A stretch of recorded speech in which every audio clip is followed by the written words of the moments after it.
ao debate em que a moderação vai estar a cargo do Dr. Vasco Marcos Correia. Portanto, eu pediria que se fizessem a favor de quem quiser colocar alguma questão, diga o seu nome e coloque a sua questão. Nós vamos receber algumas e depois, quando tivermos conjuntos de 3, vamos pedir aos nossos vereadores que respondam. Portanto, fica a aguardar.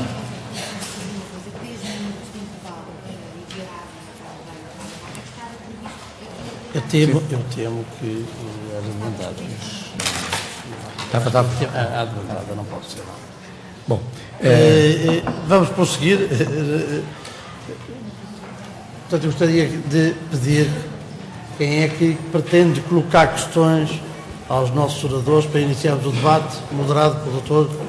Vasco Marcos Correia. E já agora, que além de se identificarem e erguer a mão para sabermos exatamente quem são as pessoas interessadas em participar no debate e haver esclarecidas as suas questões, convinha também que dissessem qual é o destinatário preferencial das vossas dúvidas, por uma questão da organização aqui dos trabalhos. Bom, se não há nenhuma dúvida... Eu coloco. Tens a palavra. Claro. Houve aqui uma questão que me deixou aqui algumas dúvidas e que tem a ver com a tal culpa, porque eu ouvi, se percebi bem, aqui entendimentos diferentes quanto ao não decretamento da culpa no divórcio sem consentimento. Parece, por um lado, que não há necessidade de decretamento de culpa, por outro, se houver lugar ou necessidade ou pedido de indemnização, que não é no divórcio, no processo de divórcio, mas o pedido, ou melhor, assentando melhor, como o pedido de indemnização será feito num processo posterior ao divórcio, se eu entendi, parece que o decretamento da culpa será relevante ou poderá ser aproveitado. Então entendi mal, pronto, já estou esclarecido, eu é que percebi mal. Pronto. Então, quanto à culpa, parece que terei percebido mal. Sim. Nada nisso, doutora. Decorreu do que eu disse. Sim, do que disse a doutora e que disse o doutor Luís Silva. Vamos, talvez, dividir as questões. Uma coisa são os factos ilícitos. E o ilícito é objetivo. E o ilícito é censurável, sobre o ilícito pode haver uma censura jurídica ou civil.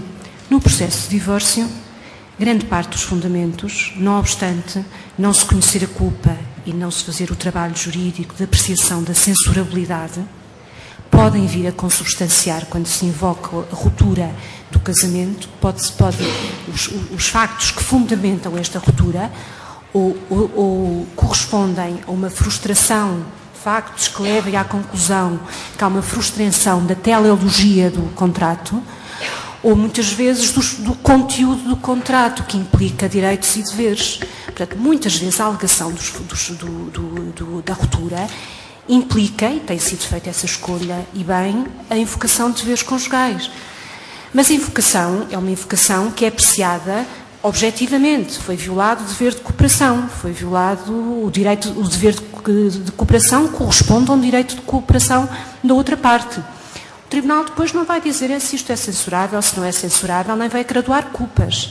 Agora, uma matéria factual, objetiva, não significa que, se tiver relevância ilícita grave, que possa vir a corresponder à integração de responsabilidade extracontratual, que não possa vir invocada, e está ali o caso julgado já formado, independentemente de certeza na ação indemnizatória, vai ter que se apreciar, que muitas vezes decorre, aquele facto ilícito fala por si, se há uma agressão física, fala por si quanto à censurabilidade. A parte já não precisa de aprovar porque está aprovada a agressão física. No entanto, no tratamento que depois vai ser dado, com certeza o que vai provar na ação indemnizatória é apenas o dano.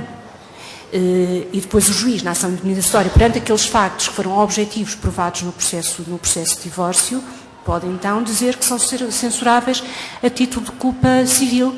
ponto de vista negligente ou do ponto de vista doloso. Agora, esse tratamento da apreciação da censurabilidade não faz, mas a vida não se consegue dividir nestes campos. Portanto, os factos, a matéria, muitas vezes é a mesma matéria, que não é apreciada quando não pode ser, não vai realmente de tratar a matéria da censurabilidade, mas que depois pode ser a factualidade objetiva invocada, provada e invocada no segundo processo, onde essa censurabilidade já é apreciada. Podem dizer o nome, por favor. Obrigado. Rui Alves Pereira, advogado. Eu tinha uma pergunta, enfim, para cada um dos nossos ilustres oradores, não sei se será possível. Vou tentar ser objetivo, apesar de achar que devia enquadrar um bocadinho melhor a situação, mas acho que vou conseguir ser esclarecedor quanto à pergunta. Ou seja, a primeira pergunta para a doutora Alexandra, no que toca à pensão de alimentos entre cônjuges, enfim, nós estaremos recordados que no anterior regime, digamos assim, a pensão de alimentos era obviamente fixada, enfim, tomando em consideração os normais critérios da capacidade e da necessidade, mas também tinha em consideração a culpa. Ou seja, aquele que era considerado o principal culpado ou exclusivo culpado não tinha direito a uma pensão de alimentos. De acordo com o que penso eu está previsto no 2015 ou 2016, refere que a regra cada um deve prover ao seu próprio sustento, mas tem uma disposição também que diz que o Tribunal, por uma questão e baseado em razões de equidade, pode negar esse direito. A minha pergunta é muito objetiva. Se Vossa Excelência entende que numa situação em concreto, uma vez que não existe culpa, mas continua a acontecer divórcios, enfim, em que as pessoas arranjam em que os cônjuges, um dos cônjuges arranja uma terceira pessoa, pergunto se aquele cônjuge que deu origem ao divórcio, ainda que não seja apreciada a culpa, venha posteriormente a pedir uma pensão de alimentos, aquele que contribuiu para a ruptura do casamento arranjando, por exemplo, uma terceira pessoa, enfim, que se essa pessoa pedir uma pensão de alimentos, se pode ou não ser aplicada esta disposição legal, tomando em consideração que, não obstando existir a culpa, mas enfim, existe este critério que me deixou um bocadinho na dúvida. Não sei se fui claro, doutora, se não... No antigo regime tínhamos expresso como facto impeditivo ou extintivo do direito de alimentos a matéria da culpa. Em todo caso, não sendo agora conhecida, toda a matéria que leva a um decretamento do divórcio, sobretudo muitas vezes causado até pedido em situação de abuso de direito, por causa imputável ao autor, porque a imputabilidade objetiva é uma imputabilidade conhecida, independentemente da apreciação da censurabilidade, naturalmente que pode vir a constituir matéria de exceção impeditiva ou extintiva também na matéria, não por causa da culpa, mas por razões de boa-fé, por razões de equidade, por razões de quebra de laços de solidariedade que também são apreciados no regime do divórcio, portanto, no regime dos alimentos. O que baseia o fundamento do regime de alimentos é uma solidariedade relativamente a uma vida em comum. Se há claramente uma solidariedade quebrada por factos imputáveis a uma parte e, sobretudo, se for de forma grosseira, estamos a falar das situações das agressões, da violação de fidelidade e tal, com certeza que sim. Penso que nenhum tribunal há de fixar.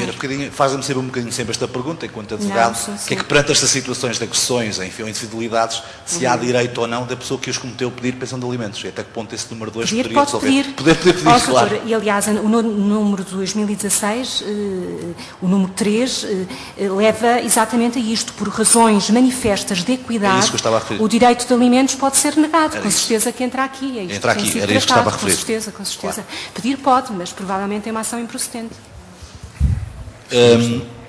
Eu tinha, de facto, outra pergunta para a doutora Alexandra, que talvez não tenha, enfim, possa não ter percebido, ou pelo menos posso talvez não partilhar, salvo de respeito à opinião, no que toca à compensação patrimonial. Eu acho que a lei não é clara. Tenho dúvidas relativamente a essa disposição legal, se devemos fazê-lo no âmbito de uma ação nos tribunais comuns ou se devemos fazê-lo no âmbito da ação de divórcio. Não é clara, a disposição não é clara. Diz apenas que deve ser levada à partilha e, portanto, se tem que ser levada à partilha, enfim, quando estamos a falar na partilha judicial, estamos a falar, obviamente, na relação de bens que tem que ser apresentada e elas têm que ser claramente pacífica. Portanto, no âmbito do processo de inventário, não será para discutir esta questão da compensação. Se tem que ser levada à partilha, Se for no âmbito de uma ação principal nos tribunais comuns, significa que não vamos ter partilha, ela tem que ficar suspensa até ser definida esta compensação. Ou, pelo menos, podemos discutir a partilha, podendo ser feito mais tarde, uma partilha adicional. Eu, enfim, pelo que li, pelo que tive a oportunidade também de discutir sobre esta lei e de participar nesta nova lei, tenho um bocadinho a ideia de que esta situação devia ser apreciada no âmbito do processo de divórcio, uma vez que os factos que podem sustentar esta compensação patrimonial podem também ser os mesmos factos que estão na origem, enfim, no preenchimento do requisito que está na lei do 1781, a linha D, os factos que levam, de facto, à ruptura definitiva, e parece-me que faria um bocadinho mais sentido essa apreciação no âmbito da ação de divórcio do que no âmbito de uma ação declarativa, enfim, por força da morosidade e da respectiva apreciação. É um bocadinho a minha opinião, ainda que não tenha a certeza. Doutor, não está fechada a discussão. A lei, o legislador é que devia ter resolvido isto. Eu, do meu ponto de vista, a facilitação do rápido já não resolve. É verdade que é preciso encontrar aqui um equilíbrio, mas foi encontrado um equilíbrio no sentido, e quanto à indemnização é expresso, e eu, do ponto de vista da indemnização, também achava que devíamos ser nós. Isto é, devia ser competência dos tribunais de família, porque isto é onerar os lesados na situação em que há lesados manifestos, em que esse direito, essa tutela era justificável, a viver uma vida em tribunais, primeiro no divórcio e depois nas ações indemnizatórias. Mas uma coisa é o de iure constituendo e outra coisa é o constituto, não é? Portanto, quanto à indemnização, é claro. Quanto ao direito de compensação, a maioria, claro, é verdade que a lei não resolve, não prevê procedimento. Realmente a jurisprudência maioritária no sentido de entender que é necessário e não para se livrar, não é? De facto, isto já devia ter estado resolvido. Não é uma questão que seja tanto de interpretação jurisprudencial, mas penso que os doutores podem suscitar. Nós, maioritariamente, temos vindo liminarmente a indeferir os pedidos de direito de compensação. E que muitas vezes são justificadíssimos, não está minimamente em causa. Não, doutora, eu preferia ser eu a julgá-los. Claro, esta nova lei, enfim, na sua essência, também parece que é boa, enfim, na sua regulamentação, que de facto nos deixa estas dúvidas. Em relação ao meu ilustre colega, o Dr. Luís Silva, tenho aqui duas prendinhas, permita-me. A primeira pergunta, Sr. Doutor, não é bem uma pergunta, é um esclarecimento que eu posso não ter percebido. O Sr. Doutor referiu que tem havido uma tendência no sentido de que, apresentado um divórcio sem consentimento, em que é depois convolado num divórcio por mútuo consentimento, isto é pacífico, mas pelo que eu percebi, o Sr. estava-se a referir que há a possibilidade de um divórcio por mútuo consentimento em que não haja os acordos, em que não estejam reunidos os acordos, é isso?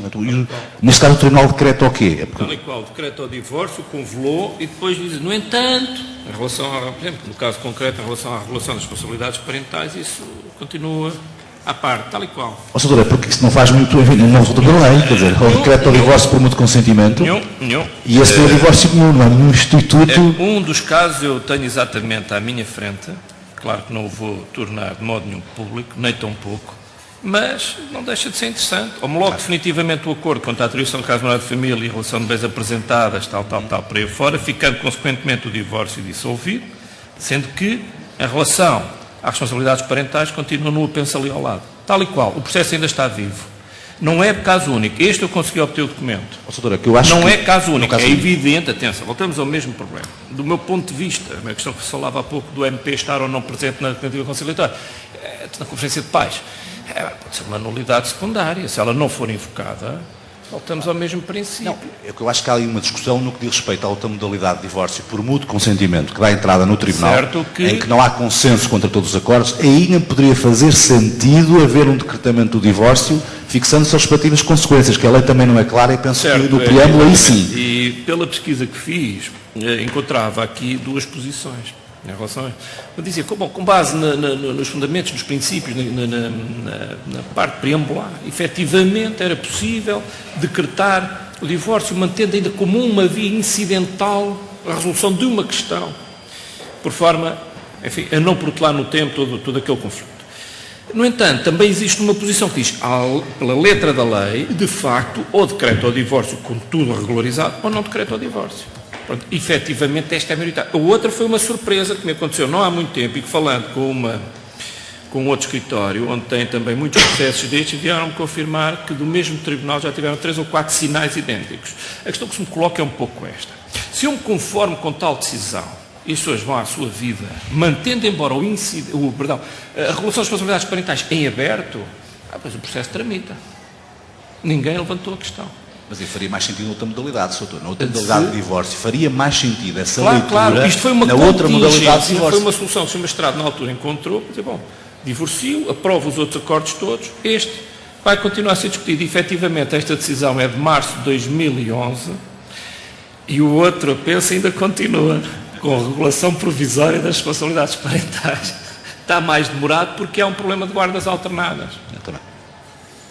Agora, eu não quero resolver aqui o problema, longe de mim. Sei que, no entanto, existem estas duas tendências. Este caso concreto não é um caso imaginado. Não, é porque a sentença tem que ser de divórcio por mútuo consentimento. E nesse caso não há divórcio. Convolou, aqui vem convolar. Mas é de divórcio por mútuo consentimento. E aí não há divórcio por mútuo consentimento porque não estão fechados 4 acordos. Absolutamente de acordo. Mas, por isso é que na outra modalidade diria que faria sentido. Eu diria, vamos lá ver se a moda não pega. Isto é do ponto de vista do advogado o que nós encontramos no dia a dia. Naturalmente que a temática da minha exposição é a perspectiva do advogado. Eu dou aqui nota aos colegas de uma situação real concreta, sem pretender agora criticar ou censurar, porque não era o lugar próprio, a decisão do magistrado. Para nós, advogados, do meu ponto de vista, é uma curiosidade intelectual extraordinária. Abre o debate. Aliás, como o colega apanhou bem, obviamente. Não é polémico porque eu não queria ser polémico, porque não fui eu que criei esta situação, só estou a dar nota dela, não é? Outra questão, Sim. Que enfim não é uma questão, mas é aproveitar de alguma forma também estas conferências para, obviamente, concordar ou discordar, nomeadamente, de uma sugestão que o Sr. fez sobre a possibilidade de fazer constar no âmbito do divórcio por mútuo consentimento os efeitos retroativos. Efeitos retroativos à data da separação. Poder fazer constar a data do início da separação de facto. Entre partes. Isto era entre partes, só. Salvaguardando sempre o interesse de terceiros. Pois, mas isso já estaria, porque só apenas a partir da sentença já a lei já prevê. A questão aqui que eu coloco é esta. Para além de, enfim, de se tratarem de direitos indisponíveis que podiam ou não ser ultrapassados, como o Sr. disse muito bem, porque não confissão, porque não acordo, aqui a questão que eu colocaria é um bocadinho a mesma questão que está prevista, aliás, no artigo 1714, que é o princípio da imutabilidade, em que não permite as partilhas antes de decretar o divórcio, para não permitir que haja... Portanto, é um bocadinho, a dúvida é um bocadinho a discussão sobre esta matéria, porque permitir que fosse declarado por acordo das partes num divórcio por mútuo consentimento uma separação de facto, sem qualquer prova, não sabemos se há um dos cônjuges que, porventura, tem sobre o outro alguma supremacia, digamos assim, tal como está efetivamente calculada na questão da partilha, não sendo permitida antes de decretado o divórcio. Era só um bocadinho esta nota. Estou de acordo. De facto, aqui isto visa mais contribuir como um subsídio para o debate e para começar a abrir novas perspectivas. Vejamos, eu não defendi, não sustentei a tese, não apresentei fundamentos. Coloquei a conclusão, aquilo que nós advogados nunca devemos fazer no tribunal, que é fazer conclusões. Nós lançamos premissas, lançamos factos e depois o Sr. Juiz conclua. Mal de nós quando concluímos logo, não é? Porque desacreditamos todo o nosso articulado e a nossa tese. Aqui é um pouco ao contrário. Eu lanço a conclusão. Estamos entre advogados, uma plateia de advogados. O meu interesse é colocar aqui dois pontos absolutamente novos, que porventura até é desconcertante. Esse é um, e o outro era a questão do acordo ser ou não admitido, sem prejuízo e sem precludir a questão, obviamente, da não admissibilidade da confissão, dos direitos pessoais, etc. Mas por que não? Naquele caso concreto, são duas questões que deixo, de facto, não fundamentadas, mas sob a forma de conclusão, com o objetivo de que, gerando debate, noutra sede própria, mais adequada, poderíamos aprofundar. E aproveitando a sugestão aqui do colega, limitando ou começando por balizar aqueles limites dentro dos quais isso poderia acontecer. Naturalmente que eu não os enquadrei. Mas podemos nós criar, eventualmente, sob a forma de uma proposta, um texto que vise, a ideia é ficar, digamos, esta sugestão no ar, como um subsídio para reflexão, e depois limitá-la, circunscrevê-la. Se o objetivo era, de facto, aligeirar o divórcio, penso que podíamos ter ido um pouco mais longe. É nesse exercício académico que eu lanço essa ideia. Eu estou também parte de acordo de fazer essa apreciação, porque senão também é obrigar os cônjuges a avançarem para um divórcio sem consentimento. E que às vezes até estão de acordo quanto ao divórcio e vão simuladamente fazer uma coisa dessas só para ter os efeitos dessa data. E, portanto, acho que temos que fazer um bocadinho uma apreciação equilibrada dessa situação. Pode ser salvaguardada. Há sempre o ónus de alugar e podemos balizar, digamos, condições em que isso pode acontecer. Seja a questão? Depois tinha uma outra questão para a senhora Procuradora. Doutor, antes de mais, enfim, por uma questão de consciência também profissional, devo dizer com todo o respeito que houve 3 ou 4 questões que eu não estou totalmente de acordo com a doutora. e que, aliás, vou apenas elencar duas que me parecem importantes e penso eu que pode-se abrir um bocadinho mais o debate. A primeira tem a ver com o facto de o Sr. interpretar que a norma relativamente às responsabilidades parentais é uma norma imperativa que não pode ser derrogada por vontade dos pais. Pegando num caso concreto, que me parece mais fácil para percebermos, se porventura for alcançado um acordo perante o Tribunal, perante o juiz, de que o exercício das responsabilidades parentais será apenas a de um dos progenitores, por motivos, enfim, alegando um dos motivos de Vossa Excelência, que foi a questão geográfica, esse acordo será aceite. Eu pergunto por que razão, eu digo isto porque já o fiz e foi aceite, por que razão, fazendo esse acordo parte integrante de um divórcio por mútuo consentimento que dá entrada na Conservatória do Registro Civil, em que eu, nesse acordo, estabeleço que as responsabilidades parentais são exercidas pela mãe, porque o pai vai residir na China, pergunto se isso não pode merecer da parte do Ministério Público um parecer favorável, ou se, nesse sentido, temos de ter uma interpretação positivista e só podemos permitir que essa situação seja decretada pelo Tribunal. Essa era a primeira questão. E a segunda questão tinha a ver essencialmente com a questão de concretizarmos o exercício das responsabilidades parentais numa cláusula que Vossa Excelência entende que não tem qualquer validade. E eu pergunto se as questões de particular importância são apenas aquelas que resultam da lei, e enfim aí podemos fazer uma comparação com aquilo que era entendido antes desta alteração, que tinha a ver com a educação, com a religião, com a própria residência, ou se porventura estas questões de particular importância também não devem ser apreciadas à luz do caso concreto e de cada um dos pais. Porque há pais que entendem que as crianças estar em 4 atividades é muito, outros entendem que não, e pode ser ou não considerada uma questão de particular importância. Eram apenas essencialmente estas duas questões. Obrigado. Relativamente à primeira questão, Soutor, a própria letra da lei, penso que é clara. O 1906, número 2, diz-nos que só é possível afastar o regime de exercício conjunto se o mesmo for contrário aos interesses do menor, devendo o Tribunal fazê-lo, apenas o Tribunal, e por decisão fundamentada. Portanto, eu retiro daqui que, efetivamente, o regime é imperativo e que só por decisão do Tribunal e decisão fundamentada pode ser afastado. E daí o meu entender de que nos acordos das conservatórias nunca poderá ter lugar uma cláusula destas, porque o Tribunal, e aqui considera-se decisão judicial, nunca tem uma intervenção nestes casos. Relativamente aos acordos apresentados em Tribunal, aí sim, eu penso que é possível, mas o despacho homologatório do acordo não será certamente um despacho tabular. O juiz terá que fundamentar o porquê, terá que se basear, justificar as razões subjacentes àquela guarda singular e depois homologar o acordo. Ou seja, a decisão fundamentada do Tribunal impõe que o processo tenha que estar em Tribunal e, havendo acordo, despacho homologatório sim, mas não despacho homologatório tabular. Relativamente à concretização do que é questões de particular importância, não. Eu lamento, provavelmente fiz-me entender mal. Longe de mim de considerar que não tem validade, aliás, são válidas e muito importantes. O que eu quis dizer foi, não é possível estabelecer uma cláusula fechada só sobre o que são questões de particular importância. Agora, não sendo a cláusula fechada, ou seja, admitindo-se quaisquer outras, os pais podem estabelecer numa cláusula todas as questões que julguem, que considerem que devam ser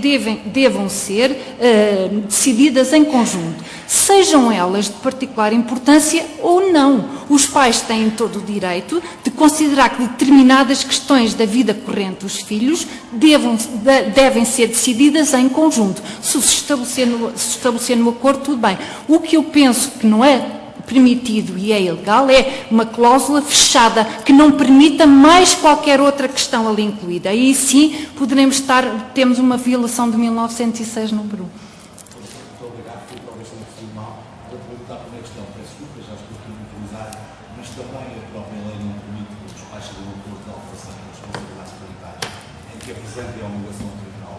da lei que o pai no corpo para o outro, que é o 182, e não obstante isso, por uma questão de economia processual, os pais apresentam desde logo essa alteração para ser homologada. Portanto, o que eu estou a dizer aqui, nesta questão, e é mais importante, que obviamente que eu não ignorava o que está previsto na lei e a fundamentação do Tribunal, o que eu estou a dizer é que por uma questão de economia processual e por uma questão também de evitar que os pais tenham que ir ao Tribunal, fazia-me sentido que se no acordo explicam e fundamentam a razão pela qual é exercida responsabilidades parentais, pudesse ser merecido da parte do Ministério Público, como aliás tem merecido, pelo menos em alguns acordos que tenho apresentado, o parecer favorável. Era só isso. Mas parece-me que terá sido essa a vontade do legislador, pois. E parece-me que aqui é expressa. Deve o Tribunal, através de decisão fundamentada, só o Tribunal. Mas eu acho que é só eu, no meu entendimento, também o que entendeu o legislador foi para questões de processos litigiosos, acho que é nesse sentido. Pronto. Doutor, é a minha interpretação, penso. Não sei já agora, a doutora Alexandre. Eu compreendo, porque a lei realmente podia ter resolvido isto de outra forma. De qualquer forma, nós em Lisboa temos um entendimento um bocadinho mais lato. Eu penso que o conservador pode, por esta razão. A norma onde isto está previsto, 1906, é a norma do processo de divórcio, é a norma da competência, onde se faz uma previsão no contexto de uma competência do Tribunal. Em todo caso, temos a norma extensiva, que qualquer intervenção do Tribunal nestas matérias, relativamente aos processos que são de competência da Conservatória, as decisões do Conservador são equiparadas às decisões dos tribunais. Portanto, eu penso que aqui a questão, mais do que se pode ser só o Tribunal ou se pode ser na Conservatória, é a justificação para a escolha do regime. Portanto, eu não intervenho, porque não sou Ministério Público, mas o Ministério Público em Lisboa, maioritariamente, penso que funciona assim. E foi assim que eu defendi, o que escrevi, que penso que também no SERS, que também penso que tem uma posição diferente. Não sabia que a Amadora tinha esta posição mais de força relativamente a esta matéria. O essencial parece mais a fundamentação. Agora, se for competência, o processo de competência do Tribunal, é o Tribunal. Se for competência da Conservatória e o Ministério Público achar ajustado, eu acharia que poderia ser. Em todo caso, admito que seja controvertido. O direito tem destas coisas. Já agora, se me é permitido, eu só gostaria de dizer uma palavra relativamente àquilo que o Dr. Luís Silva há pouco falou. Eu não posso estar mais de acordo sobre o facto de o Ministério Público dever estar presente nas conferências de pais. Sempre. Eu sei que os tribunais de família e menores têm muito trabalho, que os magistrados estão assoberbados de trabalho, mas o que nós devemos lutar é para que os quadros sejam adequados ao serviço. E não permitir que o Ministério Público não esteja presente nas conferências. Eu conheço pelo menos uma decisão do Tribunal da Relação a anular um julgamento porque o Ministério Público não estava presente. Portanto, relativamente a este facto, eu só queria dizer que concordo em absoluto com o Dr. Luís Silva e que, efetivamente, a defesa dos interesses da criança se pode ser levada a cabo pelos senhores advogados na representação dos pais, cabe em primeira linha ao Ministério Público, e o Ministério Público, se não estiver na conferência, não pode defender esses interesses. Boa tarde, o meu nome é Marta Gonçalves de Andrade, eu sou advogada e gostaria de interpelar a Sra. Procuradora Ana Teresa Leal na sequência do final da sua exposição sobre a pensão de alimentos não poder ser renunciada. Eu penso, pelo que percebi, que salvo se for devidamente fundamentado, ou não?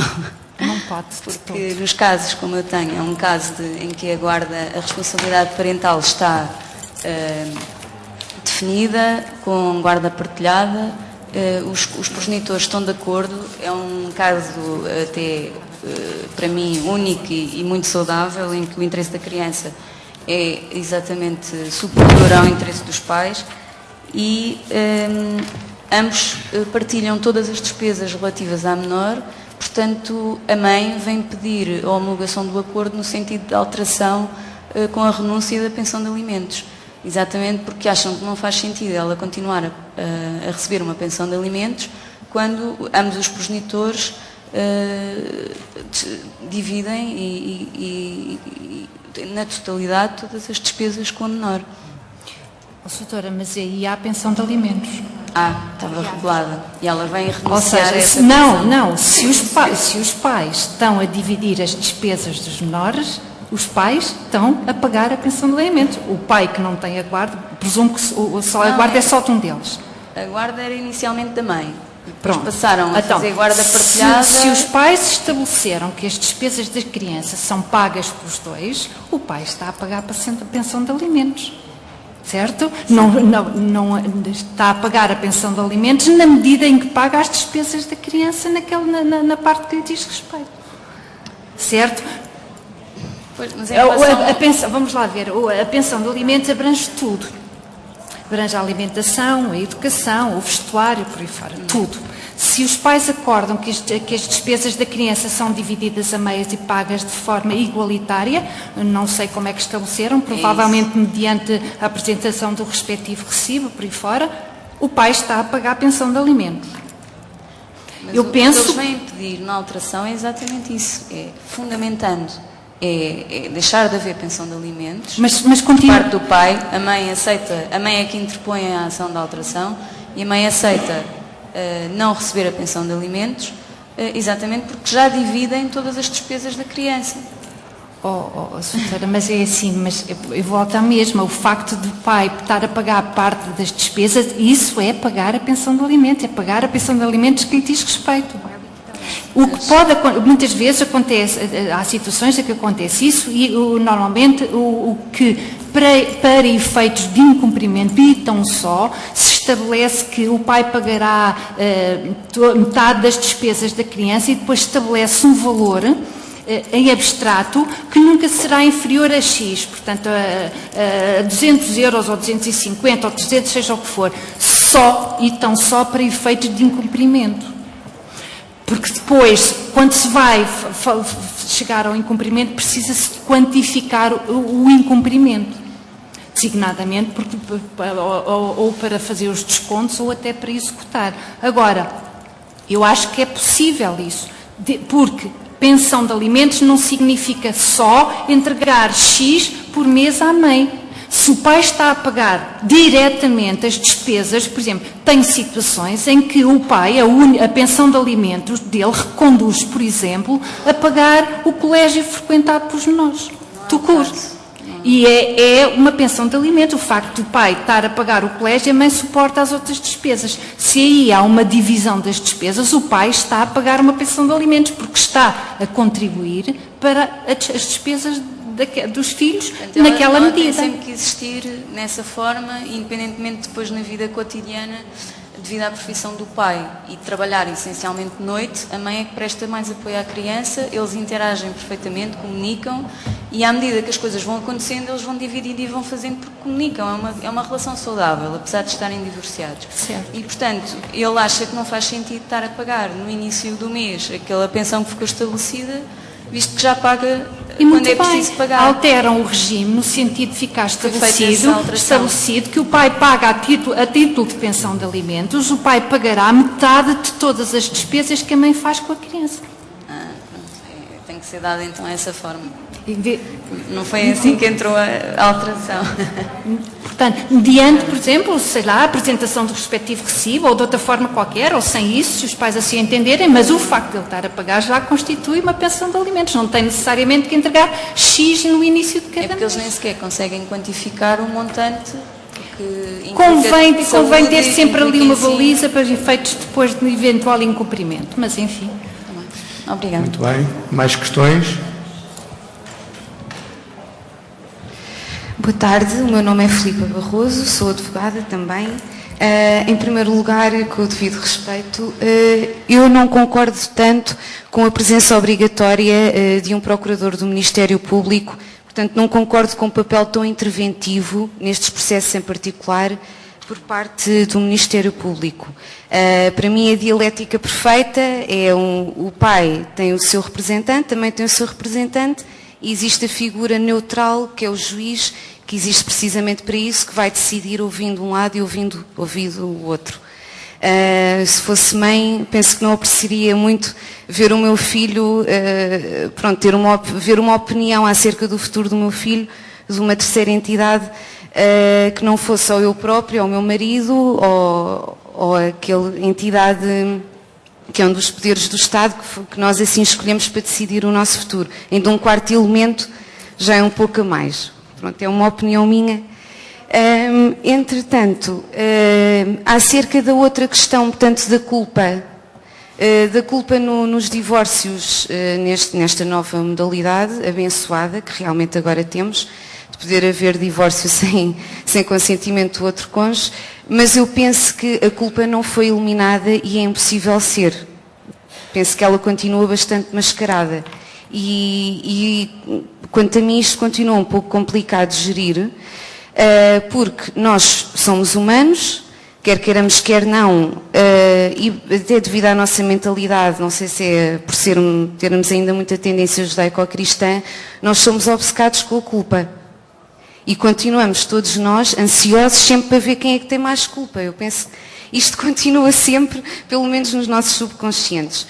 Isto leva aqui a que mesmo agora com este novo modelo legal, haja sempre uma tendência para... Até eu falo por mim, já me aconteceu isto, e vejo os meus colegas a fazer o mesmo nas suas peças processuais, não interessa a culpa, mas lá põem 2 ou 3 artigos a falar assim de uns factos para fazer o meu cliente bonzinho e o outro mau.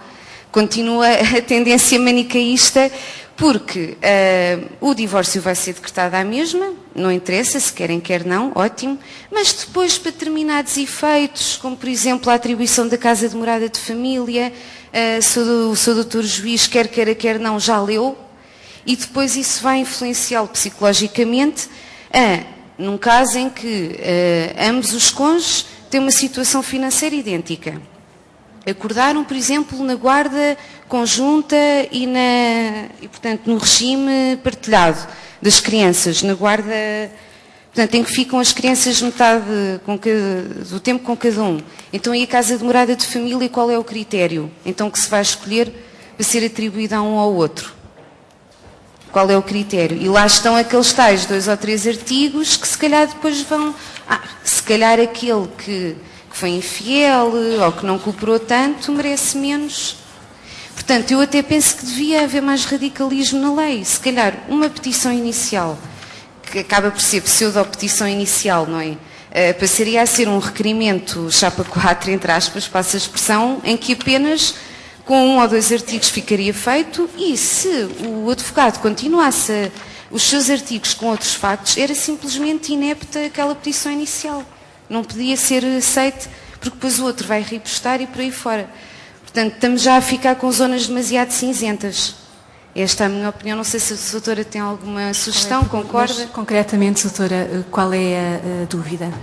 Se a doutora tem alguma sugestão e se não concorda em haver um regime mais radical, um artigo do Código de Processo Civil que venha considerar mesmo inepta qualquer petição que se alargue para outros factos que realmente tenham a ver com a culpa, porque isso continua a acontecer, os advogados continuam a alegar.